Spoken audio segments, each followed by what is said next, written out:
শনিবার ভোরে কিয়েভ শহরে হামলা চালায় রুশ বাহিনী। ইউক্রেনের সামরিক প্রশাসনের তথ্য অনুযায়ী ড্রোন এবং ক্ষেপণাস্ত্র হামলায় শহরটির গুরুত্বপূর্ণ এলাকায় হতাহতের ঘটনা ঘটে। যদিও ২৯টি রুশ ড্রোনের মধ্যে ২৪টি এবং ৪টি ক্ষেপণাস্ত্রের মধ্যে ২টি ধ্বংস করার দাবি করেছে জেলেনস্কি সেনারা। স্থানীয় মেয়র জানান, হামলায় মেট্রো স্টেশন এবং পানি সরবরাহ ব্যবস্থা ক্ষতিগ্রস্ত হয়েছে। একই দিনে ইউক্রেনের জাপোরোজিয়া অঞ্চলে রাশিয়ার ক্ষেপণাস্ত্র হামলায় সেন্ট অ্যান্ড্রুজ গির্জা ব্যাপকভাবে ক্ষতিগ্রস্ত হয়েছে। গির্জার অবকাঠামো প্রায় ধ্বংস হয়ে গেছে বলে জানা গেছে। হতাহত হয়েছেন বেশ কয়েকজন। রুশ গণমাধ্যমের বরাতে জানা গেছে, ক্রিভয় রোগ শহরে একটি প্রশিক্ষণ কেন্দ্রে রুশ ক্ষেপণাস্ত্র হামলায় নেটোর যুদ্ধ বিমান F-16 প্রশিক্ষক ড্যানিশ নাগরিক জেফ হ্যানসন নিহত হয়েছেন। বহু ইউক্রেনীয় পাইলটকে F-16 পরিচালনার প্রশিক্ষণ দিয়েছেন তিনি।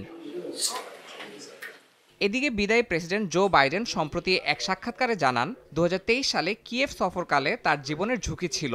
এর কারণ ছিল রুশ সমর্থিত ইউক্রেনে অবস্থিত কিছু চরমপন্থী গোষ্ঠী। এদিকে ইউক্রেনের সঙ্গে বাইডেন প্রশাসনের যে শক্তিশালী সহযোগিতা ছিল তা আদৌ স্থায়ী হবে কিনা তা নিয়ে উদ্বেগ প্রকাশ করেছেন যুক্তরাষ্ট্রের পররাষ্ট্রমন্ত্রী অ্যান্টনি ব্লিংকেন। তিনি জানান, ২০২২ সালে যুদ্ধ শুরুর পর থেকে ইউক্রেনকে $৬৫০ কোটি বেশি সহায়তা দিয়েছে যুক্তরাষ্ট্র। তবে ট্রাম্প প্রশাসন ক্ষমতায় আসার পর এ সহায়তা কমে যাওয়ার শঙ্কা রয়েছে। ইয়াসিন মোহাম্মদ জিসান, সময় সংবাদ।